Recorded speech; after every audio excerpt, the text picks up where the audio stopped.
الله وبركاته. بسم الله الرحمن الرحيم. الحمد لله رب العالمين،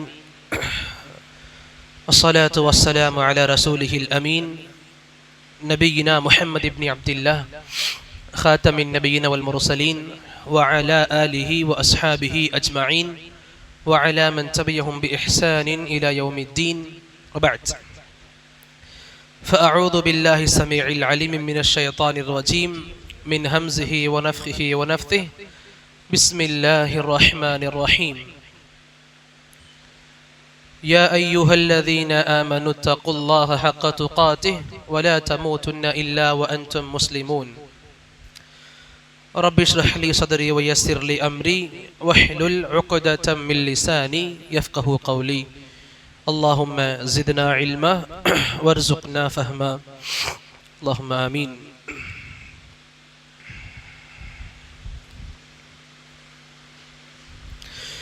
எல்லாம் வல்ல அல்லாஹ்வை போற்றியும் புகழ்ந்தும் அவனையே துதித்தும் ஆரம்பிக்கின்றேன். எனதருமை இஸ்லாமிய சொந்தங்களே, கிதாபு தௌஹீத் சம்பந்தமாக, இன்னும் குறிப்பாக தௌஹீதுல் இபாதா வணக்க வழிபாடுகளில் ஏற்படக்கூடிய ஷிர்க்குகளை விட்டு நாம் தள்ளி இருக்க வேண்டும். வணக்க வழிபாடுகளை அல்லாஹ் ஒருவனுக்காக மட்டுமே நாம் ஆக்கிக் கொள்ள வேண்டும் என்கிற உயர்ந்த எண்ணத்தின் பால் எழுதப்பட்ட தொகுக்கப்பட்ட புத்தகமான கிதாபு தௌஹீதுடைய தர்ஸின் கீழ் நாம் ஒன்று கூடியிருக்கிறோம். அல்லாஹ் நமக்கு சரியான புரிதலை வழங்கியுள்வானாக. அல்லாஹும்ம ஆமீன்.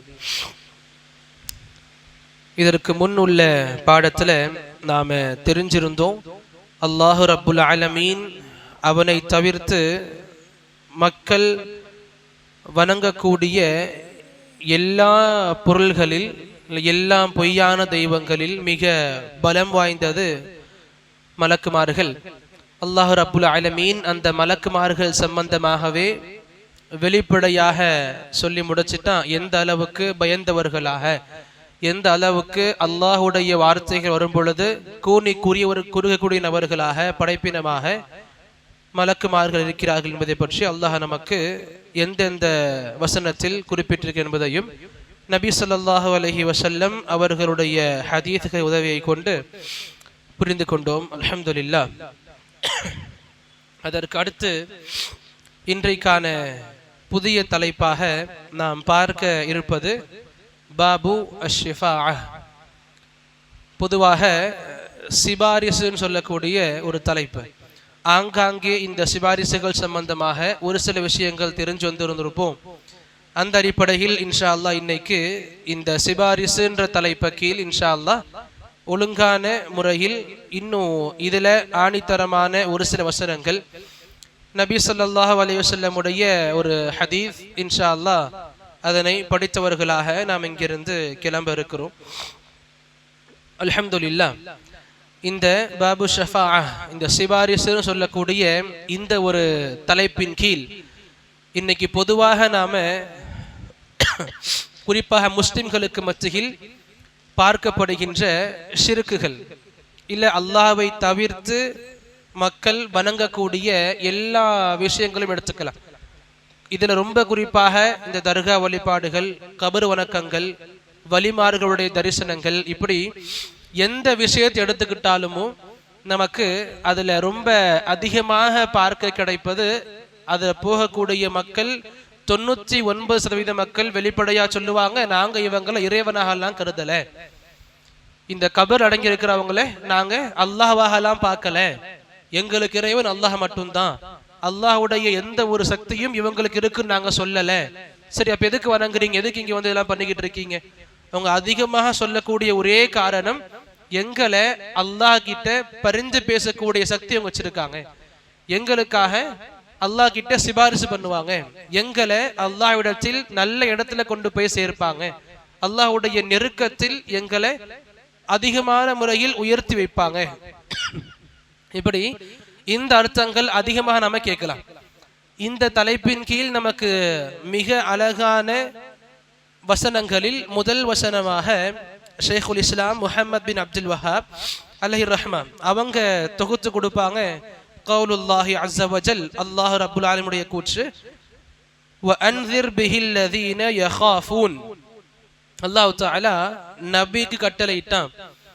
இதை கொண்டு, அதாவது இந்த குர்ஆனை கொண்டு, இந்த அல்லாஹ்வுடைய செய்தியை கொண்டு, வஹீயை கொண்டு, அல்லாஹ்வுடைய இறுதி வேதமான இந்த குர்ஆனை கொண்டு பயபக்தி உடையவர்களை நீங்கள் அச்சமூட்டுங்கள், எச்சரிக்கை செய்யுங்கள். இங்க அல்லாஹ் வெளிப்படையா சொல்றான், இந்த குர்ஆனை கொண்டு பயந்து வாழக்கூடிய மக்களை எச்சரிக்கை பண்ணுங்க. பயந்து வாழ்றதுன்னா என்ன? அல்லாஹ் ரப்புல் ஆலமீன் அவன் ஒருவனை மட்டுமே வணங்கணும். இந்த வணக்க வழிபாடுகளில் எந்த ஒரு குறையும் நான் வச்சிடக்கூடாது. இந்த குறைகள் மூலமாக எனக்கு கிடைக்கவிருக்கின்ற தண்டனைகளை நான் பயந்து வாழ்றது. எந்த எந்த அமல்களில் என்னுடைய குறைகள் அதிகமாக ஆகுமோ, எந்த எந்த அமல்கள் என்னுடைய குறைகள் ஆரம்பிக்குமோ, எந்த எந்த அமல்களில் நான் சரியான முறையில் இல்லையோ, அல்லாஹ் கண்டிப்பா என்ன தண்டிப்பான். அல்லாஹ்வுடைய தண்டனை எனக்கு கண்டிப்பா இருக்க போகுது. அப்ப அல்லாஹ்வுடைய தண்டனையை பயந்தவர்களாக மார்க்கத்தை அணுகக்கூடிய மக்கள் இருக்கத்தான் செய்யறாங்க. என்னதான் சோ கால்டு முஸ்லிம்ஸ், ரொம்ப பெயர் தாங்கி முஸ்லிம்கள் அதிகமான மக்களா இருந்தாலும், அல்ஹம்துலில்லாஹ் உண்மையிலேயே அல்லாஹ்வை அஞ்சு வாழக்கூடிய மனிதர்கள், முஸ்லிம்கள், பயபக்தியானவர்கள், முஃமின்கள், முத்தகீன்கள் இருக்கத்தான் செய்யறாங்க. அல்ஹம்துலில்லாஹ். அல்லாஹ் தஆலா நபிக்கு சொன்னா, அப்படி பயபக்தியோடு வாழக்கூடியவர்கள், எந்த மக்கள் அல்லாஹ்வை பயந்து வாழ்கிறார்களோ, நரகத்தை பயந்து வாழ்கிறார்களோ, கபருடைய வேதனையை பயந்து வாழ்கிறார்களோ, மறுமையுடைய அந்த கஷ்டங்களை பயந்து வாழ்கிறார்களோ, அந்த பயந்து வாழக்கூடிய அந்த முஃமின்களுக்கு, அந்த முத்தகீகளுக்கு, அந்த நல்லவர்களுக்கு நபியே இந்த குர்ஆனை கொண்டு எச்சரிக்கை பண்ணுங்க. என்ன எச்சரிக்கை பண்ணணும்? அல்லாஹ் சொல்லி கொடுப்பான், ஐயுஹ்ஷரு இலா ரப்பிஹிம், உங்களுடைய இறைவனிடத்தில் நீங்க எல்லாம் கண்டிப்பாக ஒன்று கூட்டப்படுவீர்கள். நீங்க எல்லோருமே அல்லாஹ்வுக்கு முன்னாடி ஒன்று கூட்டப்படுவீர்கள். இதுல எந்த ஒரு மாற்று கருத்து கிடையாது. என்னதான் உலகத்தில் நாம அதிகமான வாழ்நாட்கள் அல்லாஹ் நம்ம கொடுத்திருந்தாலும், என்னதான் 50, 60, 70, 80, 100க்கு மேல அல்லாஹ் நமக்கு ஆயுசை போட்டு வச்சிருந்தாலும், ஒரு நாள் இல்ல ஒரு நாள், இன்னைக்கு இல்ல நாளைக்கு கண்டிப்பாக நம்முடைய தனிப்பட்ட கியாமத் ஆரம்பிக்கதான் போகுது. மவுத் என்ற வடிவத்துல. மவுத் பொதுவாக அரபில சொல்லுவாங்க, மன் மாத ஃபகத் காமத் கியாமத்துஹு, எவர் இறந்து விடுகிறாரோ, எவருக்கு மவுத் வந்து விடுகிறதோ, அவருடைய மறுமை அங்கிருந்து ஆரம்பிக்கப்படுது. மறுமை அப்படின்னு நம்ம யோசிச்சு வச்சிருக்கோம்ல, இந்த நாள் இருக்கு, இவ்வளவு அடையாளங்கள் இருக்கு, இவ்வளவு காலங்களுக்கு பிறகு வருன்ற மாதிரி என்ன ஒண்ணு இருக்கும் நமக்கு. அந்த அடிப்படையில நாம நம்முடைய வாழ்க்கையை அசால்ட்டா எடுத்துக்க கூடாது. அந்த மறுமை பொதுவான எல்லா மக்களுக்குமான மறுமையா இருக்குது. அந்த மறுமை வர இன்னும் கொஞ்சம் காலம் எடுக்கும், அல்ஹம்துலில்லாஹ். ஆனா என்னுடைய உங்களுடைய இந்த தனிநபர் சார்ந்த மறுமை இருக்குல்ல, இது அவ்வளவு தூரம் கிடையாது. நமக்கு எப்போனும் நமக்கு தெரியாது. நம்ம மவுத் எப்ப நிகழ்கிறதோ அந்த மவுத்தோடு நம்முடைய மறுமை ஆரம்பிக்கப்படுகிறது. இதனாலதான் கபறுகளை பார்த்த உடனே உஸ்மான் ரலியல்லாஹு அன்ஹு அதிகமாக அழுவாங்க. தோழர்கள் கேட்பாங்க, உஸ்மானே ரலியல்லாஹு அன்ஹு அவர்களே, உங்களுக்கு முன்னாடி சொர்க்கத்தை பத்தி சொல்லப்பட்டுச்சு, நீங்க இந்த அளவுக்கு அழுகல. நரகத்தை பத்தியும் சொல்லப்பட்டிருக்குது, நீங்க இந்த அளவுக்கு அழுகல. ஆனா இந்த கபரை பார்க்கும் போது மட்டும், அதாவது கபறுகளை நீங்க பார்க்கும் போது மட்டும், கபறுகளை பத்தி பேசும்போது மட்டும் நீங்க இந்த அளவுக்கு அழுகிறீங்களே, காரணம் என்ன? அதுக்கு ரொம்ப அழகா சொல்லி கொடுத்திருப்பாங்க ரலியல்லாஹு அன்ஹு அவங்க. சுப்ஹானல்லாஹ், நமக்கும் இதுல மிகப்பெரிய பாடங்கள் இருக்கு. அழகா சொல்லுவாங்க, இந்த கபருடைய வாழ்க்கை இருக்குல்ல, ஒரு மனிதர் மரணிச்ச பிறகு, கொண்டு போய் அடக்கம் செய்யப்பட்ட பிறகு, அங்க வானவர்கள் வந்து கேள்வி கேட்பாங்களே, அந்த நேரம் ஆரம்பிக்குதே, இந்த நேரத்திலிருந்து அந்த மனிதனுடைய கியாமத் ஆரம்பமாகுது. இன்னும் இந்த கபருடைய வாழ்க்கை தான் மறுமையுடைய முதல் படித்தளமா இருக்குது. அவ்வலு மன்சிலில் ஆகிரா, மறுமையுடைய முதல் படித்தளமாக, முதல் படிக்கட்டாக இந்த கபர் இருக்குது. இந்த வாழ்க்கையில் எவர் வெற்றி பெற்று விடுவாரோ, கபர் வாழ்க்கையில யார் வெற்றி பெற்று விடுவாரோ அவருக்கு ஃபமா பஅதஹு ஐஸரு மின், இதற்கு பிறகு வரக்கூடிய எல்லா படித்தரங்களும் இலகுவானதாகவே அமைஞ்சிரும். இதே கபரு வாழ்க்கையில் யார் வெற்றி பெறாமல் தோற்று போய் விடுவாரோ அங்கேயும் சொல்லி கொடுத்தாங்க, இதற்கு பிறகு வரக்கூடிய ஒவ்வொரு படித்தளமும் ரொம்ப கடுமையானதாக இருக்கும். ஆக கபரு வாழ்க்கை நமக்கு சீராக அமைந்து விட்டாலே அல்ஹம்துலில்லாஹ் நம்முடைய சொர்க்கம் நமக்கு ரொம்ப நிச்சயிக்கப்பட்ட ஒண்ணு. எந்த அளவுக்கு அப்படின்னா, ஒரு கால் சொர்க்கத்துல வச்சுட்டோம், மறுகால் அந்த மறுமைக்காக வெயிட் பண்ணிக்கிட்டு இருக்கோம். எப்ப? கபரு வாழ்க்கையில வெற்றி பெற்ற பிறகு. ஆக நம்முடைய, என்னுடைய, உங்களுடைய அடிப்படையான கவனம், ரொம்ப முக்கியமான கவனம், நான் மரணம் அடைஞ்ச பிறகு என்கிட்ட கேட்கப்படக்கூடிய அந்த 3 கேள்விகள் கேட்கப்படும் பொழுது பதில் சொல்றதுக்கான ஆயுத்தங்கள் எனக்கு இருக்குதா, நான் அதற்கான தயாரிப்புகளை பண்ணி முடிச்சுட்டேனா, இது அதிகமாக கவனிக்கணும். ஆக இங்க சொல்லி கொடுக்கப்படுது, நீங்க எல்லோருமே உங்களுடைய இறைவனுக்கு முன்னால் ஒன்று திரட்டப்படுவீர்கள், ஒன்று சேர்க்கப்படுவீர்கள். அந்த மறுமை நாள்ல லைஸ லஹும் மின் தூனிஹி வலியும் வலா ஷஃபீஅ், அந்த நாள்ல உங்களுக்கு அந்த நல்லா கவனிக்கணும். இந்த பேச்சுகள் எல்லாம் போய்கிட்டு இருக்கு முஃமின்கள் சம்பந்தமாக. அல்லாஹ்வை பயந்து வாழ்க்கையை வாழக்கூடிய அந்த புனித மனிதர்களுக்கு அல்லாஹ் தஆலா நபியின் மூலமாக எடுத்து வைங்க, இந்த குர்ஆனை கொண்டு எடுத்து வைங்கன்னு சொல்லி கொடுத்திருக்கான். இங்கே சொல்லி கொடுக்கப்படுது, இந்த அந்த மறுமை நாளில் உங்களுக்கு எந்த ஒரு வலி, எந்த ஒரு பாதுகாவலன், எந்த ஒரு உதவி செய்யக்கூடிய நபரும் இருக்க மாட்டாங்க. வலா ஷஃபீஉன், எந்த ஒரு சிபாரிசு செய்யக்கூடியவரும் இருக்க மாட்டாங்க. வலியும் கிடையாது, ஷஃபீஉம் கிடையாது. வலினா யாரு? பாதுகாக்கிறவங்க. அல்லாஹ் ரப்புல் ஆலமீன் ஒரு கால் என்ன நரகத்துக்கு போட்டுட்டா அல்லாஹ் கிட்ட இருந்து என்ன பாதுகாக்கிறவங்க, நரகத்தை விட்டு என்ன பாதுகாக்கிறவங்க. இன்னொரு பக்கம் ஷஃபீனா யாரு? எனக்காக அல்லாஹ் கிட்ட ரெக்கமெண்ட் பண்றவங்க, பரிஞ்சு பேசுறவங்க, சிபாரிசு பண்றவங்க, ஷஃபாஅத் செய்றவங்க. இப்படி அல்லாஹ் இங்க முஃமின்களுக்கு நபியே நீங்க சொல்லுங்க, அவங்க மறுமை நாள்ல அவங்களை காப்பாத்த யாரும் இருக்க மாட்டாங்க, அவங்களுடைய சிபாரிசுக்கும் யாரும் இருக்க மாட்டாங்க. ஆக இந்த முதல் வசனம் ரீதியாக நாம புரிஞ்சிக்கணும், நம்முடைய ஆகிரத்துக்கான ஏற்பாடுகளை நாம முதல்ல செஞ்சுக்கணும். நம்முடைய சொர்க்கம் போவதுக்கான ஏற்பாடுகளை நாம இந்த வாழ்க்கையிலேயே பண்ணிக்கணும். நாம் மரணம் அடைஞ்ச பிறகு அந்த கேள்விகளுக்கு பதில் கொடுக்கக்கூடிய முன்னேற்பாடுகள் நான் இங்கேயே பண்ணிக்கணும். இது இந்த வசனம் ரீதியாக அல்லாஹ் ரப்புல் ஆலமீன் முஃமின்களுக்கு சொல்லி கொடுக்கிறான். அதே சமயம் ஒரு முஃமின் அல்லாஹ் ரப்புல் ஆலமீன் அவனை தவிர வேறு எந்த வலியையும் ஷஃபீஐயும் காண மாட்டான். அப்ப முஃமின் அல்லாதவங்க காணுவாங்களான்னு கேட்டா அவங்களுக்கு பேச்சே கிடையாது. முஃமின் அல்லாதவங்களுக்குலாம் இதை பத்தி யோசிக்க கூட தகுதி கிடையாது. இங்க முழுக்க முழுக்க பேச்சுகள் போய்கிட்டு இருக்கு. அல்லாஹ்வின் மீது மட்டும் ஈமான் கொண்ட மக்கள், அல்லாஹ்வின் மீது மட்டும் தௌஹீத் ரீதியா நம்பிக்கை கொண்ட மக்கள். இங்கே இந்த முஃமின்களுக்கு அல்லாஹ் சொல்லி கொடுத்தா அவங்களுக்கு அல்லாஹ்வை தவிர எந்த வலியும் கிடையாது, எந்த ஷஃபீஉம் கிடையாது. அப்ப இங்க இதுவும் புரிஞ்சுக்கணும், அல்லாஹ்வை தவிர எந்த சிபாரிசு செய்யக்கூடிய மக்களும் இல்லையான்னு கேட்டா இது அப்படி கிடையாது. அல்லாஹ் ரப்புல் ஆலமீன் அவன் தான் சிபாரிசுகளுக்கு சொந்தமானவன். அவன் யாருக்கு அனுமதி கொடுக்கிறானோ அவங்க சிபாரிசு பண்ணுவாங்க. அப்ப நிறைய ஹதீஸ் படிக்கிறோமே, நபி சிபாரிசு பண்ணுவாங்க, மலக்குமார்கள் பண்ணுவாங்க, நல்லவர்கள் பண்ணுவாங்க, சொர்க்கவாசிகள் பண்ணுவாங்க, முஃமின்கள் பண்ணுவாங்க சிபாரிசு. இதெல்லாம் பொய்யான்னு கேட்டா கிடையாது. அப்ப அந்த ஹதீஸ்களுக்கும் இந்த வசனத்திற்கும், இந்த வசனம் என்ன சொல்லுது? அல்லாஹ்வை தவிர எந்த ஷஃபீஉம் கிடையாது.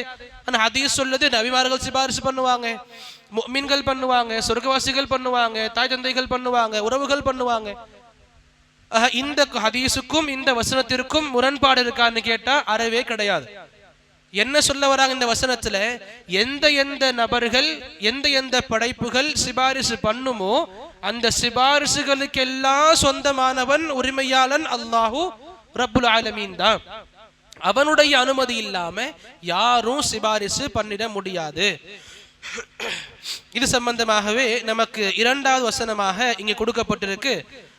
குல், நபியே மக்களுக்கு சொல்லிடுங்க, லில்லாஹி அஷ்ஷஃபாஅத்து ஜமீஆ.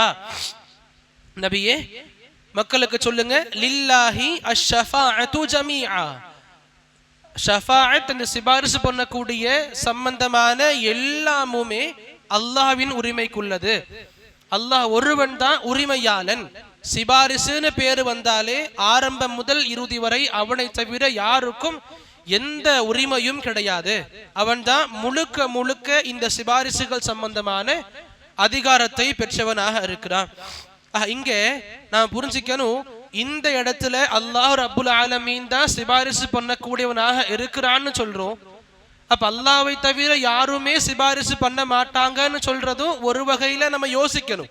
ஏன்னா முஅத்தஸிலா பொதுவாக சொல்லுவாங்க, முஅத்தஸிலான்றது வழி தவறிய ஒரு கூட்டத்தின் பெயர். இஸ்லாத்தை விட்டு முஸ்லிம்கள் தான், ஆனா முஸ்லிம்களாக வாழ்ந்தவங்க இஸ்லாத்தை விட்டு வெளியேறிட்டாங்க.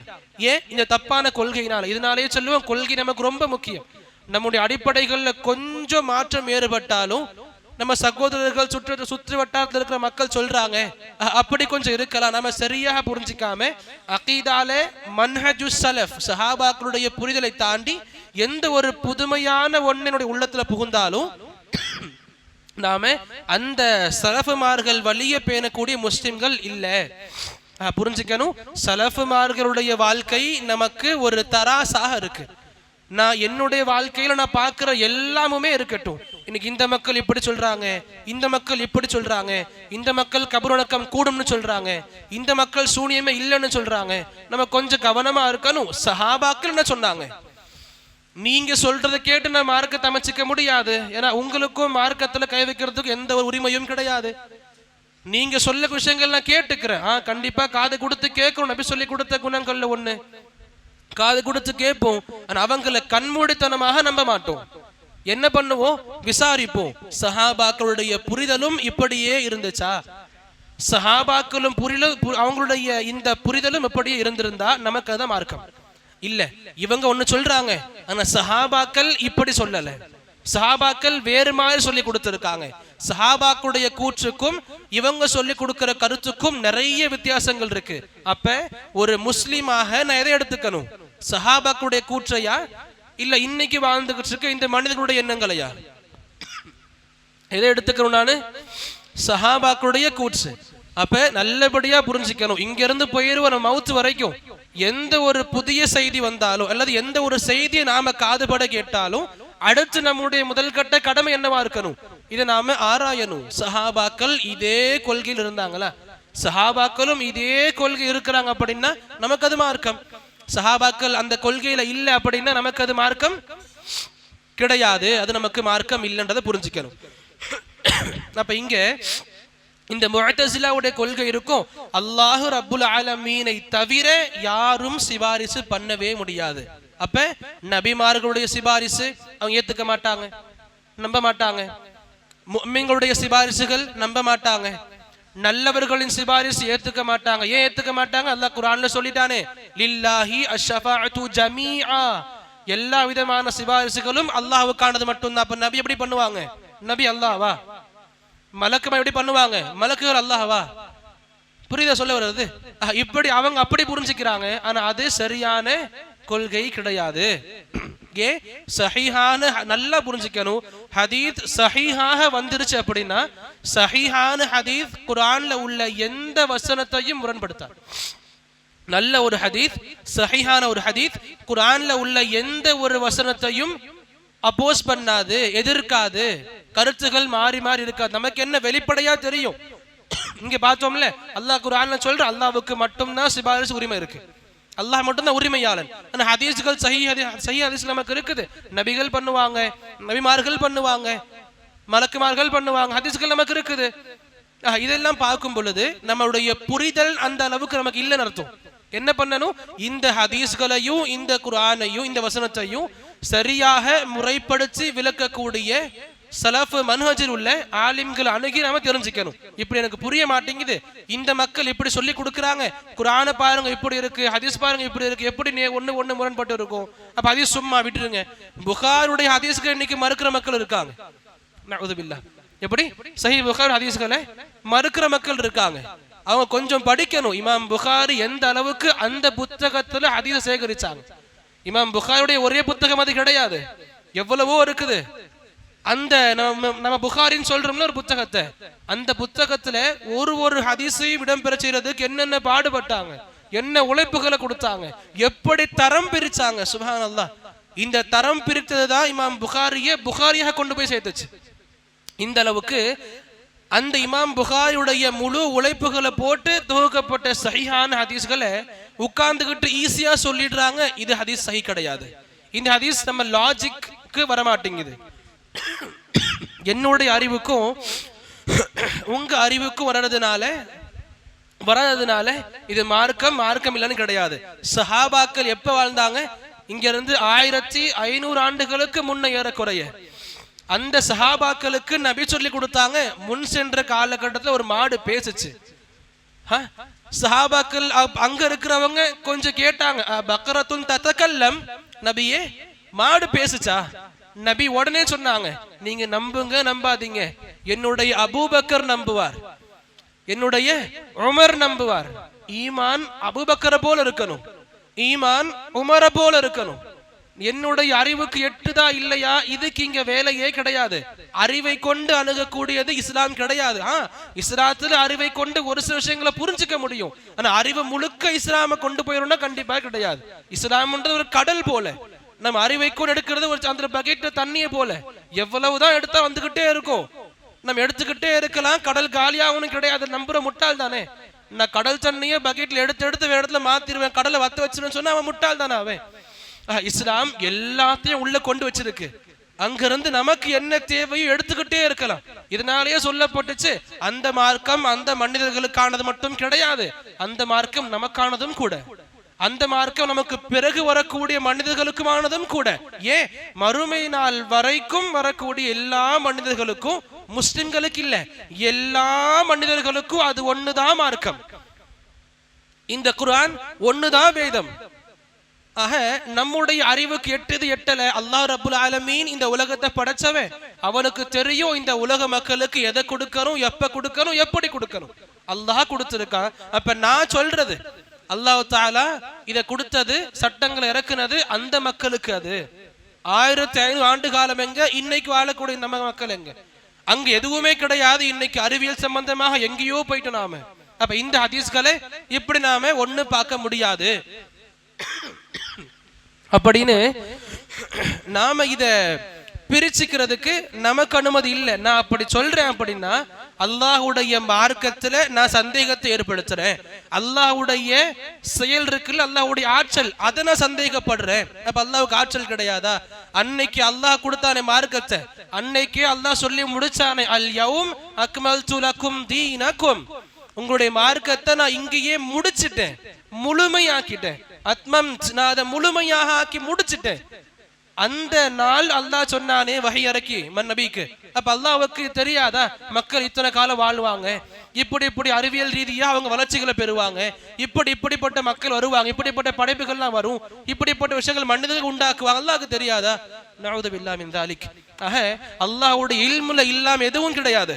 அல்லாஹ் நமக்கு சொல்லி கொடுத்தா அன்னைக்கே அல் யௌம் அக்மல்து லக்கும் தீனக்கும் வ அத்மம்து அலைக்கும் நிஅமதி வ ரதீது லக்குமுல் இஸ்லாம தீனா. அல்லாஹ் ரொம்ப அழகா சொல்லி முடிச்சிட்டான்.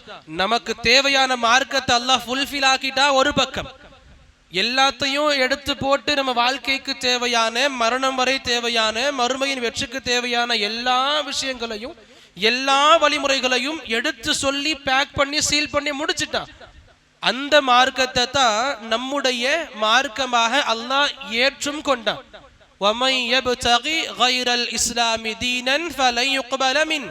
அந்த அல்லாஹ் ரப்புல் ஆலமீன் எந்த இஸ்லாமை பொருந்தி கொண்டானோ, அந்த இஸ்லாமை விட்டுட்டு வேற ஒரு மார்க்கத்தை நான் நாடி போனா அல்லாஹ்வே குர்ஆன்ல சொல்லிட்டான், லன் யுக்பல மின். அல்லாஹ்வுக்கு தெரியும் தானே இப்படிப்பட்ட மக்கள் வருவாங்க, இந்த வழிமுறைகளை புதுசா சொல்லி ஆரம்பிப்பாங்க, அறிவுகளை போய் செலுத்துவாங்க. இந்த விஷயங்கள் சஹாபாக்கள் தடுத்ததை, நபி தடுத்ததை, அல்லாஹ் தடுத்ததை மக்கள் பண்ண ஆரம்பிப்பாங்க. அதுக்கு புதிய நல்ல அழகான பெயர்களை கொடுப்பாங்க. அல்லாஹ்க்கு தெரியும். அல்லாஹ் அதனாலே சொல்லி கொடுத்துட்டு போனா லன் யுக்பல மின், அல்லாஹ் அதை ஒரு காலம் அக்செப்ட் பண்ணிக்க மாட்டான். அப்படி அல்லாஹ் அக்செப்ட் பண்ணணும் அப்படின்னா அல்லாஹ் இறக்கிய மார்க்கத்தை நாம பற்றி பிடிக்கணும். இங்க முஅத்தஸிலாக்களுடைய கொள்கையா இருந்துச்சு, சிபாரிசு அல்லாஹ்வை தவிர யாரும் பண்ண முடியாது. அது சரியான கொள்கை இல்லை. அஹ்லுஸ் சுன்னஹ்வுடைய கொள்கை என்ன? சிபாரிசு முழுக்க உரிமைக்கானது அல்லாஹ்வுடைய உரிமையில மட்டும்தான். அல்லாஹ் மட்டும்தான் உரிமையால் எல்லாத்துக்குமே சிபாரிசும் அடங்கும் அதுல. இதற்கு பிறகு விளக்கங்கள் நமக்கு தேவை. அப்ப நபிமார்களுடைய சிபாரிசு எப்படி இருக்கும், மலக்குமார்கள் எப்படி இருக்கும், முஃமின்கள் எப்படி இருக்கும், சொர்க்கவாசிகள் எப்படி இருக்கும், நண்பர்கள் எப்படி இருக்கும், பெற்றோர்கள் எப்படி, இதையெல்லாம் நமக்கு விளக்கங்கள் தேவைப்படக்கூடிய விஷயங்களாக இருந்துகிட்டு இருக்கு. ஆக அடுத்து மூணாவது வசனமாக அல்லாஹ்வுடைய இந்த ஆயத்தை எடுத்து முன்வைப்பாங்க. மன் ஸல்லதி யஷ்ஃபஉ இன்தஹு இல்லா பிஇذنஹு. எங்கேயோ அதிகமா கேட்ட மாதிரி இருக்குல்ல இந்த வசனம். எங்க இருக்கு? ஆயத்துல் குர்சி. மாஷா அல்லாஹ், பரக்கல்லாஹு ஃபீக்கும், அஹ்ஸனகுமுல்லாஹ். ஆயத்துல் குர்சியில இடம் பெற்றிருக்கின்ற ஒரு சின்ன பகுதி அது. அந்த ஆயத்துல் குர்சி சுப்ஹானல்லாஹ் குர்ஆன்ல உள்ள இத்தனை ஆயிரக்கணக்கான வசனங்களில் மிகச்சிறந்த அஅதமுல் ஆயா, மிகச்சிறந்த வசனமாக இருக்குது ஆயத்துல் குர்சி. ஆயத்துல் குர்சியை சரியாக விளக்கங்களோடு புரிஞ்சுக்கிட்டேன்னு வைங்களேன், சுப்ஹானல்லாஹ், தௌஹீத் நம்மளை விட்டு வெளியே போகாது. வெறும் அந்த ஆயத்துல் குர்சி ஒரு வசனத்தை மட்டும் நாம விளக்கங்களோடு தஃப்சீர்களோடு சஹாபாக்களுடைய புரிதல் அடிப்படையில நாம் விளங்கிட்டோம் அப்படின்னா இப்படிப்பட்ட எந்த ஒரு கெட்ட விஷயங்கள் நமக்குள்ள வராது. அல்லாஹ் சார்ந்த நம்பிக்கை ரொம்ப ஆணித்தரமா பதிஞ்சிரும். ஆக எல்லோருக்கும் இங்க இருக்கிற ஒவ்வொரு தனிநபருக்கும் ஒரு வேண்டுகோளா கொடுப்ப, வாய்ப்பு கிடைக்கும் போது இல்ல, கண்டிப்பாக வாய்ப்பை ஏற்படுத்தி ஆயத்துல் குர்சியை படிங்க, விளக்கத்தோடு படிங்க, தஃப்சீர்களோடு படிங்க. ஆயத்துல் குர்சி வகுப்புகளுடைய குத்துபாக்கள் இருக்கு இன்னைக்கு ஸலஃப் ஆலிம்கள், கேளுங்க. ஆயத்துல் குர்சி அந்த அளவுக்கு நமக்கு மிகப்பெரிய மகிமை வாய்ந்த வசனமாக இருக்கு. இதுல ஒரு சின்ன பகுதி, மன் ஸல்லதி யஷ்ஃபஉ இன்தஹு இல்லா பிஇذنஹு. அல்லாஹ் ரப்புல் ஆலமீன் நீங்க கேட்பான், கேள்வியாக கேட்பான், மன் ஸல்லதி யஷ்ஃபஉ இன்தஹு இல்லா பிஇذنஹு. அல்லாஹ்வுடைய அனுமதி இல்லாம அல்லாஹ்விடம் சிபாரிசு பண்ணக்கூடியவர் யார் இருக்கா? என்ன கேக்குற அல்லாஹ் இங்க?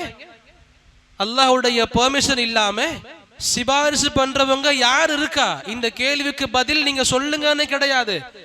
எல்லா கேள்விகளுக்கும் பதில் கொடுக்கணும்னு அவசியம் கிடையாது. கேள்விகளே தனக்குள்ள பதில்கள் வச்சிருக்கும். அல்லாஹ் கேட்கிறான், யார் இருக்கா? என்ன அர்த்தம்? யாருமே கிடையாது. அல்லாஹ் சொல்லுவான், சுப்ஹானல்லாஹ். அல்லாஹ் நம்மளை கேட்கிறான், கேள்விகள்ல அல்லாஹ் பதில்களை இட்டு ஆணித்தரமா சொல்றான், யாருதான் இருக்கா? யாரும் கிடையாது. இந்த வசனம் ரீதியாக புரிஞ்சிக்க முடியும், அல்லாஹ் ரப்புல் ஆலமீனுடைய அனுமதி இல்லாம யாரும் சிபாரிசு யாருக்கும் பண்ண முடியாது. அப்ப அல்லாஹ்வுடைய அனுமதி இருந்தா, அல்லாஹ்வோட அனுமதி இருந்தா சிபாரிசு பண்ணலாம். இப்ப புரியுதா? அந்த வசனத்துக்கும் இந்த வசனத்துக்கும் உள்ள விளக்கங்கள். ஒரு வசனம் புரியலனா அல்லாஹ் தஆலா உடைய மிகப்பெரிய கிருபை மகிமை அது வேறு வசனத்துல வேறு இடத்துல அழகாக எக்ஸ்பிளைன் பண்ணி விட்டுருவான். நிறைய இடத்துகள் பார்க்க முடியும். ஒரு இடத்துல படிப்போம், சரியா புரியாது, அடுத்த இடத்துல போகும், ரொம்ப அழகா டீட்டெயிலா சொல்லி கொடுத்துருப்பான். இப்ப குழந்தை பிறக்குதுல வயிற்றுல இருந்து, அது சம்பந்தமாகவும் கூட ஒரு இடத்துல சொல்லி கொடுப்பா, ஒழுங்கா புரியாது. ஒரு இடத்துல பார்த்தா இந்த அளவுக்கு டீட்டெயிலா கொடுத்துருப்பா. ஆக ஒரு வசனம் இன்னொரு வசனத்துடைய தஃப்சீர் பண்ணும். அதுதான் இருக்கிறதுலயே சிறந்த தஃப்சீர். அல்லாஹ்வுடைய வசனமே அல்லாஹ்வுடைய வேறு வசனத்துக்கு விளக்கத்தை கொடுக்கும். இப்படி முதல்ல தெரிஞ்சுக்கிட்டும் அல்லாஹ் சொன்னா அல்லாஹ் தான் இந்த ஷிஃபாத் சம்பந்தமான உரிமை வச்சிருக்கான் கையில. அப்ப என்ன புரிஞ்சிக்க முடியுது? அப்ப அல்லாஹ் தவிர யாரும் சிபாரிசு பண்ண மாட்டாங்க, அதை புரிஞ்சிக்க முடியுது. அடுத்து இந்த வசனத்தை படிக்கும் பொழுது அல்லாஹ் கேட்கிறான், என்னுடைய அனுமதி இல்லாம யார் பண்ணுவா? அப்ப என்ன அர்த்தம்? அல்லாஹ்வுடைய அனுமதி இருந்தா கண்டிப்பாக சிபாரிசு பண்ணுவாங்க. அப்ப அல்லாஹ் அல்லாதவர்களும் சிபாரிசு பண்ணுவாங்க. எப்ப? அல்லாஹ்வுடைய அனுமதியோடு.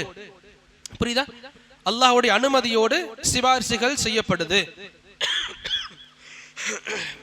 இங்க நல்லா புரிஞ்சுக்கணும், இந்த வசனங்கள் எல்லாமுமே முஃமின்கள் சம்பந்தமாக, அந்த முவஹிதுகள் சம்பந்தமாக, எல்லா மக்களுக்கும் கிடையாது. காஃபிருக்கும் பண்ணலாம், முஷ்ரிக்குக்கும் பண்ணலாம்னு கிடையாது. அவங்கள பத்தி அல்லாஹ் டீடைலா சொல்லிட்டான். ஃபமா தன்ஃபஉஹும் ஷஃபாஅத்து ஷாஃபிஈன். சிபாரிசு பண்ணக்கூடியவர்களின் சிபாரிசு அவங்களுக்கு எந்த ஒரு பயனும் கொடுக்காது. யாருக்கு? முஷ்ரிக்குகளுக்கு, காஃபிர்களுக்கு எந்த ஒரு சிபாரிசும், யாருடைய சிபாரிசும் அங்க அவங்களுக்கு வேலை செய்யாது, வர்க்காகாது. இப்படி அல்லாஹ் ரப்புல் ஆலமீன் இங்க எல்லா விதமான விஷயங்களையும் ரொம்ப இலகுவாக சொல்லி முடிச்சுட்டான். சரி, அப்ப இங்க நமக்கு சின்ன விளக்கம் தேவைப்படும். அல்லாஹ்வுடைய அனுமதியோடு சிபாரிசு பண்றாங்கன்னா யாரு பண்ணுவாங்க? அல்லாஹ் யாருக்கு பெர்மிஷன் கொடுக்கறானோ அவங்க பண்ணுவாங்க. அப்ப இந்த வசனத்துல ரொம்ப அடிப்படையாக, அதாவது ஆயத்துல் குர்சியோட இந்த பகுதியில ரொம்ப பேசிக்கா புரிஞ்சுக்க வேண்டியது ஷஃபாஅத்துல் குப்ரான்னு சொல்லுவாங்க. இருக்கிறதுலயே பெரிய சிபாரிசு. என்னது தெரியுமா? நீங்க யாச்சும் கேள்விப்பட்டிருக்கீங்களா? ஷஃபாஅத்துல் குப்ரா இருக்கிறதுலயே பெரிய சிபாரிசு. நபி ஸல்லல்லாஹு அலைஹி வஸல்லம் மாஷாஅல்லாஹ் யாருக்கு பண்ணுவாங்க? ஷிர்க் வைக்காத மனிதர்களுக்கு, முஸ்லிம்களுக்கு சிபாரிசு பண்ணுவாங்க. சரி, ஆனா ஷிஃபாஅத்துல் குப்ரானா எது? அது கண்டிப்பா நபி பண்ணுவாங்க. ஆனா ஷிஃபாஅத்துல் குப்ரானா அது கிடையாது. ஷிஃபாஅத்துல் குப்ரானா ஏதாச்சும் ஐடியா இருக்கா? இல்ல, நபியுடைய சிபாரிசு தான் ஷிஃபாஅத்துல் குப்ரா. ஷிஃபாஅத்துல் குப்ரானா ஏதாச்சும் ஐடியா இருக்கா?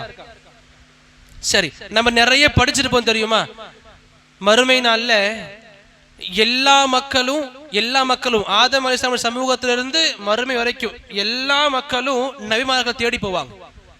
ஆதம் அலைஹிஸ்ஸலாம் போய் நிப்பாங்க. நபியே, எங்களுக்காக பரிந்து பேசுங்க. ஏன் கேட்பாங்க? ஏன் கேட்பாங்க? எதற்கான பரிந்துரை அது? அஹ்சன்த், மாஷா அல்லாஹ். அல்லாஹ் கோவமா இருப்பான். எந்த அளவுக்கு? உச்சக்கட்ட கோவத்துல இருப்பான். எல்லா நபிமார்களும் சொல்லுவாங்க, அல்லாஹ் இன்னைக்கு இருக்கக்கூடிய இந்த கோபத்தின் அளவு இதுவரைக்கும் வந்தது கிடையாது, இனியும் எப்படி இருக்க போறது கிடையாது. என்ன அர்த்தம்? அல்லாஹ் இன்னைக்கு இதுவரைக்கும் இல்லாத அளவுக்கு, இனியும் இருக்க போகாத அளவுக்கு உச்சக்கட்ட கோபத்துல இருப்பான். அந்த கோபத்துல என்ன ஆகும்? எல்லா மக்களும் இருப்பாங்க. ஆதம் அலைஹிஸ்ஸலாம்ல இருந்து கடைசி மறுமையுடைய அதிகாலை வரைக்கும் பிறந்திறந்த எல்லா மனிதர்களும் இருப்பாங்க. யோசிச்சு பார்க்க எவ்வளவு பெரிய கூட்டமா இருக்கும். இன்னைக்கு நம்ம ஊர் மக்களை மட்டும், இந்த பட்டூர் மக்களை மட்டும் ஒன்னா சேர்த்தாலே நம்மால சமாளிக்க முடியாது.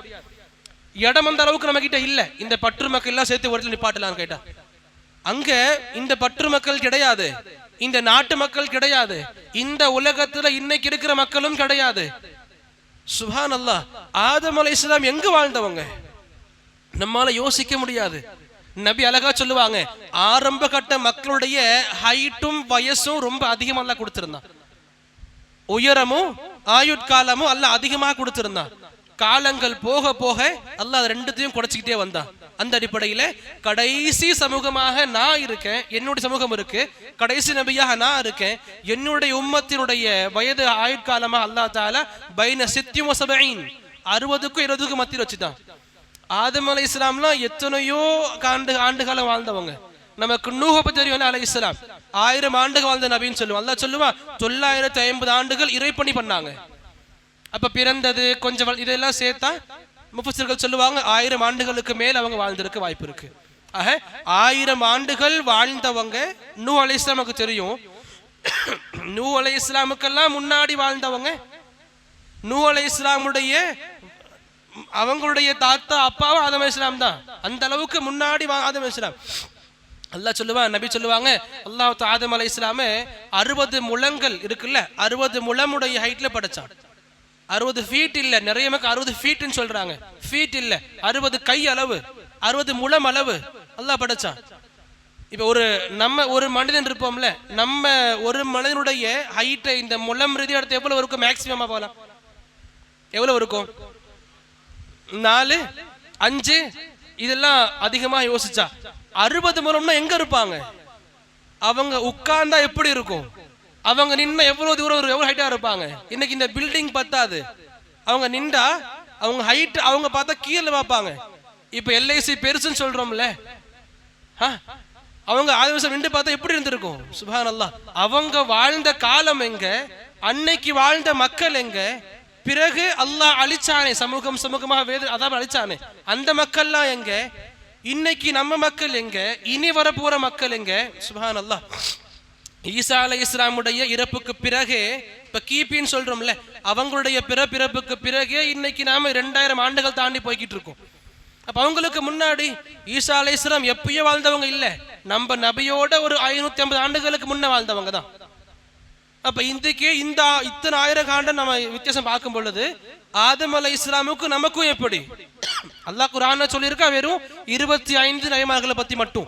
நபி ரசூல் வெறும் 25 நபர்களை பத்தியும் சொல்லியிருக்கான். அது இல்லாத எத்தனையோ இருக்காங்க. ஒரு சில ஹதீஸ் எடுத்துக்கிட்டும் லட்சத்துக்கு மேல இருக்காங்க.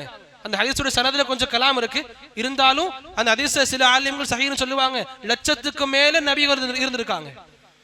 அப்ப அத்தனை மக்கள் வாழ்ந்திருக்காங்க, அவங்க சமூகத்துக்கு தவா பண்ணிருக்காங்க. அப்படின்னா எத்தனை மக்கள் இருந்திருப்பாங்க? அப்படி எல்லா மக்களும் ஒரே இடத்துல நிக்கிறாங்க. எப்படி புரியுதா? கேட்கும் பொழுது நார்மலா இருக்கும். நம்ம இதை மட்டும் உள்வாங்கினாலே அல்லாஹ்வுடைய குதிரத்தை புரிஞ்சுக்கலாம், அல்லாஹ்வுடைய மகிமை புரிஞ்சுக்கலாம். இவ்வளவு பெரிய கூட்டத்தை அல்லாஹ் நிக்க வைப்பான் ஒரே இடத்துல. அல்லாஹ் ஒரே இடத்துல. நம்ம சொல்லுவோம் இந்த உலகத்திலே இருக்கேப்பான்னு சொல்லுவான், அப்படி கிடையாது. அல்லாஹ் குர்ஆன்லயே சொல்லுவான், நுபத்திருல் அர்த, இந்த உலகத்தை மாத்துவோம். அந்த மறுமைக்கு ஏத்த மாதிரி உலகத்தெல்லாம் மாத்துவான். சுப்ஹானல்லாஹ். இப்படி அந்த ஆதம் அலைஹிஸ்ஸலாம்ல இருந்து கடைசி வாழ் மக்கள் மனிதன் வரைக்கும் எல்லாரும் இருப்பாங்க. ஆனா அல்லாஹ்வுடைய கேள்வி கணக்கு ஆரம்பமாகாது. அல்லாஹ் வெயிட் பண்ண வைப்பான். அல்லாஹ் கேள்வி கணக்கு ஆரம்பமாக்க மாட்டான். இங்க இருக்கிற மக்கள் பயத்துல துடிச்சுக்கிட்டு இருப்பாங்க. ஒரு சில ஹதீஸ்கள் வரும், பயத்துல இதயங்கள் வாய்க்கு வந்து கடிச்சுக்கிட்டு இருப்பாங்க மனிதர்கள். அந்த அளவுக்கு பயங்கள் உச்சக்கட்டத்தில் இருக்கும். நம்ம யோசிக்கலாம், பயத்துல எப்படி உள்ளந்து வெளி உறுப்புகள் வரும்? ஒட்டகம் பார்த்துருப்பீங்களா? ஒட்டகங்களை வீடியோஸ் பார்க்கலாம் யூடியூப்ல. அதோடைய லாஸ்ட் அறுக்கப்படுறதுக்கு முன்னாடி ஒரு சில ஒட்டகங்கள் உள்ள இருந்து அதனுடைய ஏதோ ஒரு ஆர்கன் வெளியே வரும், கடிச்சு உள்ள தள்ளும் மறுபடியும். அதை நான் பார்த்துருக்கேன், வீடியோல பார்த்துருக்கேன். அல்லாஹ் தஆலாவோட எந்த ஒரு ஆற்றலும் நமக்கு நம்ப முடியாத அளவுக்கு இல்லை. நம்ப முடியாத அளவுக்கு இருந்தாலும் நம்பிக்கை கொள்ள முடியாத அளவுக்கு இல்லை. நம்பிக்கை கண்டிப்பா, நம்பிக்கை கொள்ள மாட்டேன் அப்படின்னா முஸ்லிம் கிடையாது. இங்க அந்த மனிதர்கள் பயந்து கிடப்பாங்க, ஏதாவது ரிசல்ட் வந்துடட்டும். அல்லாஹ் இப்படியே இருந்தா எப்பதான் நமக்கு தெரியும் சொர்க்கமா நரகமா? எல்லா மக்களும் போவாங்க நபி ஆதம் கிட்ட அலைஹிஸ்ஸலாம். ஆதமே நபியே, எங்களுக்காக அல்லாஹ் கிட்ட பரிஞ்சு பேசுங்க. என்ன அர்த்தம்? இந்த விசாரணையே தொடங்க சொல்லுங்க. அங்க ஆதம் அலைஹிஸ்ஸலாம் போய் நிப்பாங்க, பதில் கொடுப்பாங்க. இந்த மாதிரி என்னுடைய வாழ்க்கையில என்னுடைய தவறுகள் இருக்குது. அல்லாஹ் தஆலா இன்னைக்கு உச்சக்கட்ட கோபத்துல இருக்கான். அந்த மாதிரி கோபத்துல இதுவரைக்கும் இருந்தது கிடையாது, இனியும் இருக்க போறது கிடையாது. இந்த கோபத்துல நான் போய் பேச போய் என்னுடைய பாவங்கள் அல்லாஹ் கொண்டு வந்து நின்னுட்டான் அப்படின்னா எனக்கு வெற்றி இல்லை. நஃப்சி நஃப்சி, என்னுடைய ஆத்மா என்னவாகும், என்னுடைய நிலைமை என்ன இருக்கும்? யாரு? நபி ஆதம் சொல்லுவாங்க. அவங்களே சொல்லுவாங்க, நூஹ் கிட்ட போங்க. நபி அந்த கூட்டம் அப்படியே ஆதமை விட்டுட்டு நூஹ் கிட்ட போகும் அலைஹிஸ்ஸலாம். அதே விஷயங்கள் நடக்கும். போய் கேட்பாங்க, நூஹ் அலைஹிஸ்ஸலாம் சொல்லுவாங்க, இல்ல எனக்கிட்டயும் தவறுகள் இருக்கு, பிழைகள் இருக்கு, என்னாலையும் எதுவும் பண்ண முடியாது. நான் போய் அல்லாஹ் கிட்ட கேட்க போய் அல்லாஹ் என்னுடைய தவறுகளை இந்த கோபத்துல கொஞ்சம் வெளியே கொண்டு வந்துட்டான் அப்படின்னா எனக்கும் சொர்க்கம் இல்லை. யாரு சொல்றா? நூஹ் அலைஹிஸ்ஸலாம். எப்படிப்பட்ட நபி, எப்படிப்பட்ட ரசூல்? உலுல் அஸ்மி மினர் ருசுல், ரசூல்மார்களிலேயே சிறந்த ரசூல்மார்கள்னு சில பேர் இருப்பாங்க.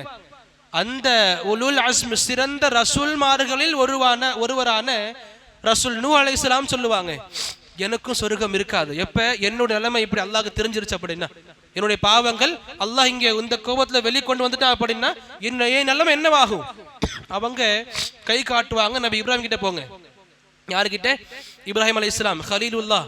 இன்னைக்கு ஏகத்துவத்தின் தந்தைன்னு போற்றுறோம்ல, எந்த நபியை ஃபாலோ பண்ணுங்கன்ட்டு நம்ம நபிக்கு அல்லாஹ் கட்டளையிட்டு இருக்கிறானோ, எந்த நபியினுடைய வாழ்க்கையில நமக்கு உஸ்வா இருக்கு, அல்லாஹ் நமக்கு சொல்லி கொடுத்திருக்கானோ, அந்த நபி, அந்த கலீலுல்லாஹ் தன்னுடைய வாழ்க்கை முழுக்க அல்லாஹ்வுடைய ஏகத்துவத்துக்காக வேண்டியே அர்ப்பணித்த அந்த நபி கிட்ட போய் மக்கள் இருப்பாங்க. இப்ராஹிமே, கலீலுல்லாஹ்வே, அவங்களே எங்களுக்காக அல்லாஹ் கிட்ட கொஞ்சம் பரிஞ்சு பேசுங்க. இப்ராஹிம் அலைஹிஸ்ஸலாம் மறுத்துருவாங்க. அல்லாஹ் இன்னைக்கு அந்த அளவு கோவத்துல இருக்கான், எனக்கும் இதுல தைரியம் இல்லை. நபி மூசா கிட்ட போங்க. மூசா அலைஹிஸ்ஸலாம் யார்? சுப்ஹானல்லாஹ், அல்லாஹ் கிட்ட நேரடியாக பேசினவங்க, கலீமுல்லான்ற பட்டது சொந்தக்காரவங்க. அல்லாஹ் கிட்ட நேரடியாக பேசினவங்க, அல்லாஹ்வுடைய வாய்ஸை நேரடியாக கேட்டவங்க. இவங்களுடைய வாழ்க்கையை பத்தி தான் இன்னைக்கு நம்ம குர்ஆன்ல அதிகமாக சொல்லப்பட்டு இருக்குது. இவங்களுடைய சமூகத்தை பத்தி நமக்கு அதிகமா சொல்லப்பட்டு, நம்ம குர்ஆன் தான் நமக்காகவே அருளப்பட்டதுதான், நபி முஹம்மது அருளப்பட்டதுதான். நபி முஹம்மது பத்தி அதிகமா இருக்காது ஸல்லல்லாஹு அலைஹி வஸல்லம், நபி மூசா பத்தி அதிகமா இருக்கும். நபி மூசாவுடைய சமூகத்தை பத்தி எல்லாம் அதிகமா சொல்லியிருப்பான். அப்படிப்பட்ட நம்முடைய விதத்துல மறுமை வரைக்கும் இருக்கக்கூடிய விதத்துல அல்லாஹ் எந்த நபியை பத்தி அதிகமா சொல்லி இருக்கானோ அந்த நபிகிட்ட மக்கள் போய் நிப்பாங்க. நபி மூசாவே, எங்களுக்காக சிபாரிசு பண்ணுங்க, அல்லாஹ்வுடைய இந்த கோபத்தை கொஞ்சம் சாந்தி படுத்துங்க, ஏதாச்சும் பண்ணுங்க.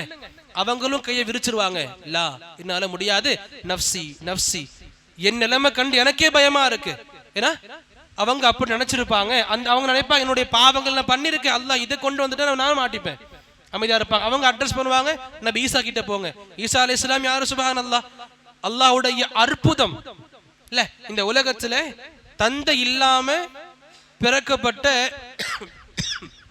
ஒரே குழந்தைன்னு சொல்லிக்கலாம். ஆதம் அலைஹிஸ்ஸலாம் தந்தையும் கிடையாது, தாயும் கிடையாது. ஹவ்வா அலைஹிஸ்ஸலாம் தந்தையும் இல்லை, தாயும் இல்லை. தாய் இருக்காங்க, தந்தை இல்லை. இதுவரைக்கும் நமக்கு தெரிஞ்ச வரலாறுகள்ல நபி ஈசாவை தவிர நமக்கு எதுவும் தெரியாது. ரைட்? ஈசா அலைஹிஸ்ஸலாமை தவிர தந்தை இல்லாமல் பிறக்கப்பட்ட அற்புத குழந்தையாக எதுவும் இல்லை. குழந்தையிலேயே பேசின குழந்தைகள் இருக்குது, ஒண்ணுக்கு மேல இருக்கு அல்ஹம்துலில்லாஹ், ரெண்டுக்கு மேல இருக்கு அல்ஹம்துலில்லாஹ். ஆனா தந்தை இல்லாமல் பிறக்கப்பட்ட குழந்தையாக ஈசா அலைஹிஸ்ஸலாம் தான் நமக்கு ஒரே உதாரணமாக நான் படிச்ச வரைக்கும் எனக்கு தெரியும். அப்படி தப்பா இருந்தா சொல்லுங்க, அக்செப்ட் பண்ணிக்கலாம் இன்ஷா அல்லாஹ். ஈசா மக்கள் போய் நிப்பாங்க, நபி ஈசாவே இந்த மாதிரி பறிஞ்சு பேசுங்க, சிபாரிசு பண்ணு எங்களுக்காக. நபி ஈசாவும் கையை விரிச்சிருவாங்க, இல்லை என்னால முடியாது. அவங்க அட்ரஸ் பண்ணுவாங்க, முஹம்மது கிட்ட போங்க ஸல்லல்லாஹு அலைஹி வஸல்லம். எல்லா மக்களும் திரும்புவாங்க. இந்த மக்கள் ஆதம் அலைஹிஸ்ஸலாமுடைய சமூகம், அங்கிருந்து ஆரம்பிக்கப்பட்டு எல்லா சமூக மக்களும் போவாங்க. யாருகிட்ட? நம்முடைய நபியான, கடைசி நபியான, மறுமை வரைக்கும் இருக்கக்கூடிய ஒரே கடைசி ரசூலான முஹம்மது ரசூலுல்லாஹி ஸல்லல்லாஹு அலைஹி வஸல்லம் அவங்கிட்ட போய் நிப்பாங்க. அந்த நபி எல்லா சமூக மக்களுடைய வார்த்தைகளை கேட்டு நான் பண்றேன்னு வாங்க. ஆக இப்படிப்பட்ட நபியின் உம்மத்துல இருக்கிறோம்ல, இதை நினைச்சு அல்லாஹ்வுக்கு நிறைய நன்றிகள் செலுத்தணும். எந்த நபி? எல்லா சமூகமும் வந்து நிற்கும் பொழுது நான் பண்றேன்னு சொல்லுவாங்க, நான் பண்ண மாட்டேன், நான் பண்ண மாட்டேன்னு சிறந்த ரசூலுமார்கள் எல்லாம் தள்ளி போடும் பொழுது நான் பண்ற வாங்க ஸல்லல்லாஹு அலைஹி வஆலிஹி வஸல்லம். அந்த நபி உடனே விழுவாங்க சஜ்தால, உடனே விழுவாங்க சஜ்தால, அல்லாஹ்வை புகழ்வாங்க.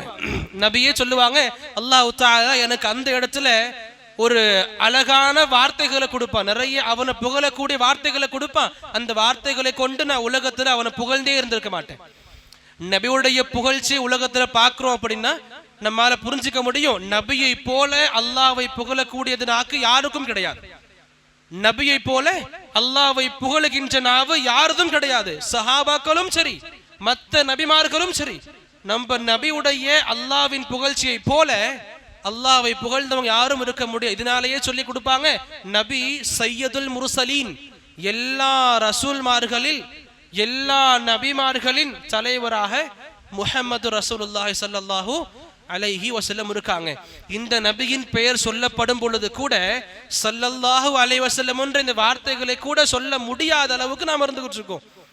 அந்த நபியின் மகிமை நமக்கு இன்னும் ஒழுங்கா தெரியல. எந்த நபி சுப்ஹானல்லாஹ்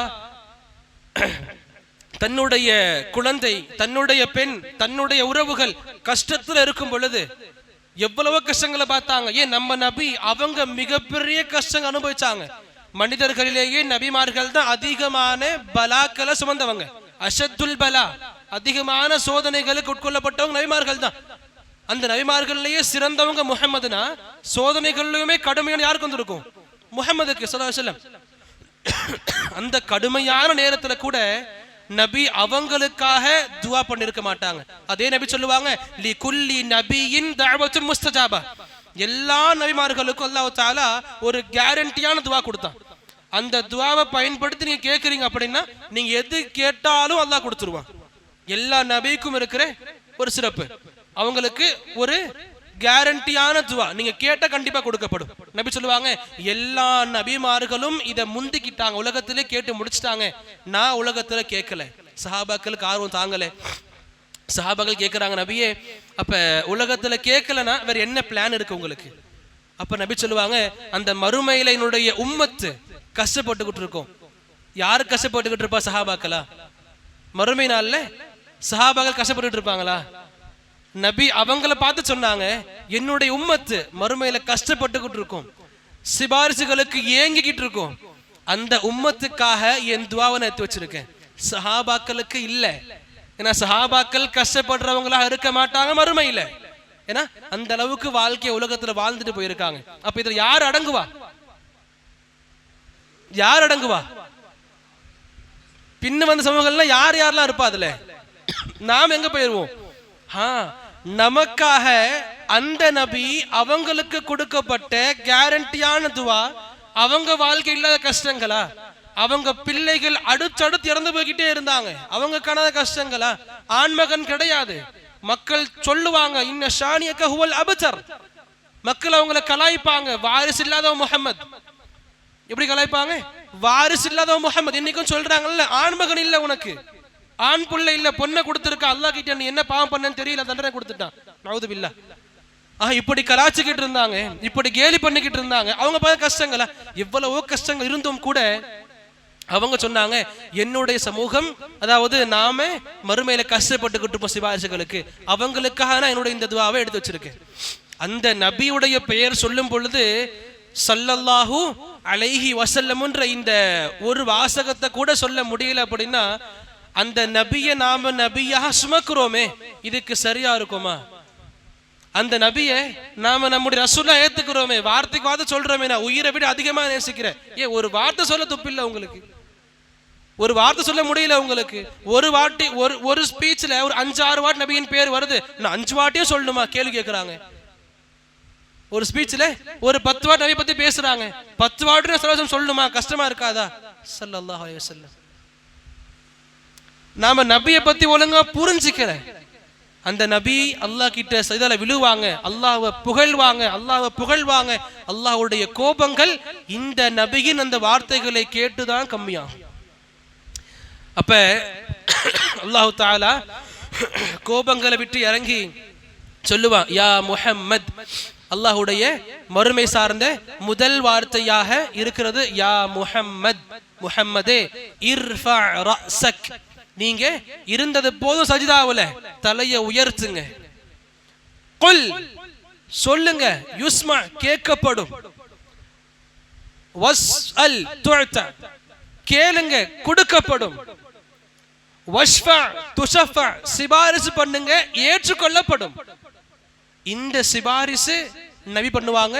இந்த சிபாரிசை கொண்டு அந்த ஹிசாபு கிதாப் ஆரம்பமாகும், மனிதனுடைய அந்த கேள்வி கணக்கு ஆரம்பமாகும். இது சொல்லுவோம் ஷிஃபாஅத்துல் குப்ரா. இதுதான் இருக்கிறதுலயே மிகப்பெரிய ஷிஃபாஅத்.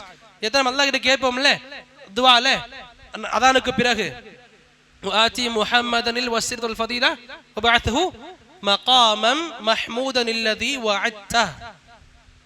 நபிக்கு அல்லாஹ் கொடுக்கிற அந்த கண்ணியமான இடம் மகாம் மஹ்மூத், ஷிஃபாஅத் குப்ரா.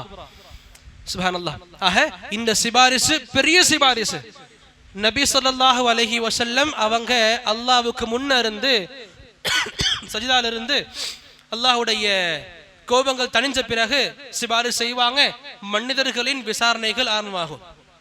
இது இந்த ஷிஃபாஅத்தை நம்ம புரிஞ்சுக்கணும். அல்லாஹ்வுடைய அனுமதியோடு தான் நடக்கும். இல்ல சிபாரிசு பண்ணுங்கன்னு சொன்ன உடனே நபி டக்குன்னு திரும்பி யா அல்லாஹ் ஆரம்பின்னு சொல்லலையே. நபி என்ன பண்ணாங்க? விழுந்தாங்க சஜிதாவுல, அல்லாஹ் புகழ்ந்தாங்க. 4 வார்த்தை புகழ்ந்து எழுந்து யா அல்லாஹ் ஆரம்பின்னு சொல்லலையே, வெயிட் பண்ணாங்க. எது வரைக்கும்? அல்லாஹ்வுடைய அனுமதி கிடைக்கிற வரைக்கும். மன் தல்லதி யஷ்ஃபஉ இன்தஹு இல்லா பிஇத்னி. அவ்வளவு பெரிய நபியாகவே இருக்கட்டும், அவ்வளவு பெரிய ரசூலாகவே இருக்கட்டும், அக்ரமுல் முர்சலீனாகவே இருக்கட்டும், இமாமுல் அம்பியாவாகவே இருக்கட்டும், அவங்களுமே கூட நினைச்சபடியெல்லாம் சிபாரிசு பண்ண முடியாது. அல்லாஹ்வுடைய அனுமதி இல்லாம யாருதான் சிபாரிசு பண்ண முடியும்? அல்லாஹ் ஆணித்தரமா கேட்கிறானே. இன்னைக்கு மக்களின் தர்காகள்ல போய் என்ன பண்றாங்க? இவங்க எனக்கு அல்லாஹ் கிட்ட ஈஸியான கனெக்ஷனை கொடுத்துருவாங்க, சீக்கிரமாக ரெக்கமெண்ட் பண்ணிடுவாங்க. உங்க பின்னாடி தொழுகிறத விட நான் இந்த கபறுகள்ல போய் இருந்து இவங்க கிட்ட பண்ணிக்கிட்டு இருந்தா நீங்க எதுவும் பண்ண மாட்டீங்க. இவன் எங்களுக்கு நல்ல நல்ல விஷயங்கள் ஏற்படுத்தி கொடுப்பாங்க, அல்லாஹ் கிட்ட நெருக்கத்தை கொடுத்துருவாங்க, ரெக்கமெண்ட் பண்ணிடுவாங்க, நான் சொர்க்கத்துக்கு போயிடுவேன். நவுது பில்லாஹ். இங்க புரிஞ்சுக்கணும், அல்லாஹ் ரப்புல் ஆலமீன் அல்லாஹ்வுடைய அடுத்த வசனமாக இங்க குறிப்பிடுவாங்க, வகம் மின் மலகின் ஃபிஸ் ஸமாவாதி லா துக்னி ஷஃபாஅத்துஹும் ஷைஆ. அல்லாஹ் ரப்புல் ஆலமீன் சொல்லுவான் குர்ஆன்ல, வானங்களில் எத்தனையோ மலக்குமார்கள் இருக்காங்க. மலக்குமார்களுடைய எண்ணிக்கை நமக்கு நம்முடைய கற்பனைக்கும் மேலானது. நபி சொல்லுவாங்க, ஹதீஸ்கள் வெவ்வேறாக நமக்கு இருக்கும். நபி சொல்லுவாங்க, வானத்துல ஒரு கால் வைக்கக்கூடிய இடம் கூட ஃப்ரீயா இல்ல, மலக்குமார்கள் அதுல வணக்கவழிபாடுகள் பண்ணின மாதிரி இருக்காங்க. வேறு ஹதீஸ்கள் இருக்கும். நபி சொல்லுவாங்க, தலாசத்து உஸ்பு, 3 அல்லது 4 விரல்கள் வைக்கக்கூடிய அளவு கூட வானத்து இடம் காலியா இல்ல. அந்த இடங்கள்ல கூட வானவர்கள் அல்லாஹ்வை வணங்கிட்டு இருக்காங்க. இப்படி வானம் எவ்வளவு படர்ந்ததா இருக்கு. இப்படி வானம் நிறைய கூடிய அளவுக்கு வானவர்கள் நிறைஞ்சிருக்காங்க.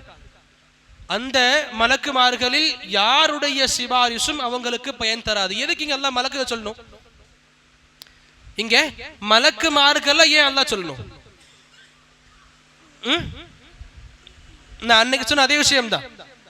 அல்லாஹ் தஆலா மலக்குகளை முதல்ல வச்சு சொல்லிட்டா அப்படின்னா, மலக்குகளை விட யாருக்கும் மலக்குமார்கள் போன்ற சக்தியும் கிடையாது. புரியுதா? மலக்குமார்களுடைய ஆற்றல் தான் இன்னைக்கு அல்லாஹ்வை தவிர மக்கள் வணங்கிட்டு இருக்காங்களே, எல்லாத்துலயுமே மிக அதிகமான உயர்ந்த ஆற்றல். மலக்குமார்களை விட சக்தி பெற்றவங்க யாரும் கிடையாது. இந்த உலகத்துல மக்கள் வணங்குறாங்க அல்லாஹ்வை தவிர மக்கள் வணங்குற எல்லாத்தையும் ஒரு இடத்துல கொண்டு வந்தா மலக்குமார்களை போன்ற சக்திகள் யாருக்கும் கிடையாது. அல்லாஹ் அவ்வளவு பெரிய உயர்ந்த சக்திகள் கொண்ட மலக்குமார்களை வச்சு இங்க இல்லைன்னு சொல்றான். அந்த மலக்குமார்களுடைய சிபாரிசுகளும் கூட யாருக்கும் எந்த பயனும் அளிக்காது. லா துக்னி ஷைஆ, அவங்க சிபாரிசு கூட எந்த ஒரு பயனும் கொடுக்காது அவங்களுக்கு. மலக்குமார்களுடைய சிபாரிசே அங்க இல்ல அப்படின்னா யாருடைய சிபாரிசுக்கும் அங்க வேல்யூ இல்ல. ஏன்னா மலக்குமார்கள் தான் இருக்கிறதுலயே அல்லாஹ்வை தவிர வணங்கப்படக்கூடியதுலயே ரொம்ப உயர்ந்த ஆற்றல் கொண்ட படைப்பினம். அல்லாஹ் தஆலா சொல்லிட்டான். பிறகு இங்கேயும் அல்லாஹ் சொல்லி முடிப்பான், இல்லா மின் பஅதி ஐ யஅதனல்லாஹு லிமன் யஷாஉ வ யர்தா. இங்க அல்லாஹ் நமக்கு 2 விஷயங்கள் சொல்லி கொடுத்திருக்கான் சிபாரிசு சம்பந்தமாக. ரொம்ப நல்லா புரிஞ்சுக்கலாம். இந்த வசனம் புரிஞ்சுக்கிட்டாலே இந்த விஷயத்தை, இந்த தலைப்பை நல்லா புரிஞ்சுக்கலாம். முதல்ல சொல்லப்படுது, அல்லாஹ்வுடைய அனுமதி இல்லாமல் எந்த மலக்குமார்களுடைய எந்த வானவருடைய சிபாரிசும் எந்த ஒரு பயனும் கொடுக்காது. அப்ப என்ன அர்த்தம்? அல்லாஹ்வுடைய அனுமதியோடு வானவர்கள் சிபாரிசு பண்ணுவாங்க. வானவர்களின் சிபாரிசுகளுக்கு நலன் இருக்கு சில மக்களுக்கு. யாருக்கு? அல்லாஹ் அனுமதி கொடுத்த பிறகு. எந்த வானவர்களுக்கு அல்லாஹ் அனுமதி கொடுப்பானோ அந்த வானவர்கள் சிபாரிசு பண்ணலாம். ஆயத்து நமக்கு சொல்லுது, அல்லாஹ்வுடைய அனுமதியோடு வானவர்கள் சிபாரிசு பண்ணுவாங்க. வானவர்களின் சிபாரிசு சில மக்களுக்கு நன்மைகளை தரும் அல்லாஹ் அனுமதியோடு. எந்த மக்களுக்கு? அந்த வானவர்களுமே கூட நினைக்கிற எல்லாருக்குமே சிபாரிசு பண்ண முடியாது. நினைக்கிற இந்த நபர்களுக்கு எல்லாம் சிபாரிசு பண்ண முடியும். அல்லாஹ் இங்க சொல்லி கொடுப்பா, லிமன் யஷாஉ வ யர்தா. யாரு சிபாரிசு பண்ணணும் அல்லாஹ் அனுமதி கொடுக்கணும். யாருக்காக பண்ணணும்? மலக்குமார்கள் சிபாரிசு பண்ணுவாங்க. சில மலக்குமார் அல்லாஹ் அனுமதி கொடுப்பான், பண்ணுவாங்க. இந்த மலக்குமார்கள் யாருக்கு பண்ணுவாங்க? அட்லாஸ்ட் யாருக்கு பண்ணணுமோ அவங்களையுமே அல்லாஹ் தான் தேர்ந்தெடுப்பான். இன்னைக்கு நான் ஒரு நினைச்சுக்கிட்டு கபர்ல போய் இத்தனை போர்வைகளை போர்த்துறேன், இத்தனை பாத்தியாக்கள் பண்றேன், இத்தனை மொட்டைகள் அடிக்கிறேன், இத்தனை ஆடுகளை கொடுக்குறேன், இத்தனை விஷயங்கள் தொட்டில் கட்டுறேன், எவ்வளவு பண்ணாலுமே அந்த கபர்ல இருக்கிறவங்க முதல்ல வலிமார்களா இல்லை அதே நமக்கு தெரியாது. உண்மையிலே உள்ள இருக்கிறாங்கன்னு நமக்கு தெரியாது. உள்ள இருக்கிறது மனிதனா மிருகமா நமக்கு தெரியாது. ஏன்னா ஒரு சில விஷயங்கள் நடந்திருக்கு. கபர்கள் மக்கள் புனிதமாக பார்த்துக்கிட்டு இருந்தாங்க. அந்த கபர்களை ஒரு காலத்தில் கபர் தோண்டும் பொழுது உள்ள மனித எலும்பு கூட கிடைக்கல, மாறாக விலங்கு எலும்பு கூட கிடைச்சிச்சு. அது ஒரு பெரிய சம்பவம். அதை பத்தி சொல்ல நமக்கு டைம் இல்லை. இப்படி உள்ள இருக்கிறவங்க வழி நமக்கு தெரியாது. உண்மையிலேயே நேசகர் நமக்கு தெரியாது. அப்படியே உண்மையான நேசகரா இருந்தாலுமே உங்களுக்கு சிபாரிசு பண்ணிருப்பாங்க. எப்ப? நீங்க போய் இந்த விஷயங்கள் பண்ணாம இருந்தா, இந்த கபர்களை போய் நீங்க வணங்காம இந்த அளவுக்கு நம்பிக்கை கொள்ளாம இருந்தா முஃமினாக இருக்கீங்களே, உங்க இந்த அடிப்படையில சிபாரிசு அவங்களும் ஒரு கால் பண்ணிருக்க வாய்ப்பு இருந்திருக்கலாம். ஆனா நீங்க இதெல்லாம் பண்றீங்கல்ல, இது நீங்க முஸ்லிமே கிடையாது. இந்த செயல்கள் செய்யறவங்களுக்கு அல்லாஹ் சிபாரிசு பண்றதுக்கு அனுமதி கொடுக்க மாட்டான். இந்த நபர்களுக்கான சிபாரிசு யாரும் பண்ணிட முடியாது. ஆக யாரு சிபாரிசு பண்ணணும், அப்படியே யாருக்கு பண்ணணும், இது ரெண்டுமே நமக்கு ரொம்ப தேவையான ஒண்ணு. புரிஞ்சுக்கணும். எந்த நபரும் எந்த படைப்பும் அல்லாஹ்வுடைய அனுமதி இல்லாம சிபாரிசு பண்ண முடியாது. அண்ட் யாருக்கு ரெக்கமெண்ட் பண்ணணுமோ அதுவுமே அல்லாஹ் தேர்ந்தெடுப்பான். லிமன் யஷா அல்லாஹ் யாருக்கு நாடுறானோ வயர்தா, யாருக்கு சிபாரிசு பண்றது அல்லாஹ் விரும்புவானோ அவங்களுக்கு தான் சிபாரிசு பண்ண முடியும். ஆக புரிஞ்சுக்கணும். இந்த தலைப்பு இதோட முடியல, இன்னும் வசனம் இருக்கு, ஹதீஸ் இருக்கு. இன்ஷா அல்லாஹ் அல்லாஹ் நமக்கு வாய்ப்பு கொடுத்தா அடுத்த அமர்வுல இதை பத்தி பேசி முடிப்போம் இன்ஷா அல்லாஹ். புரிஞ்சுக்கணும், இதுவரைக்கும் பார்த்த வசனங்கள் ரீதியாக அல்லாஹ் ரப்புல் ஆலமீன் அவனுக்கு தான் எல்லா விதமான அதிகாரம் இருக்கு. எல்லா விதமான அதிகாரம் அவனுக்கு தான் இருக்கு. அப்படின்னா ஷிஃபாஅத்தும் எல்லாத்த அடங்கும் தானே.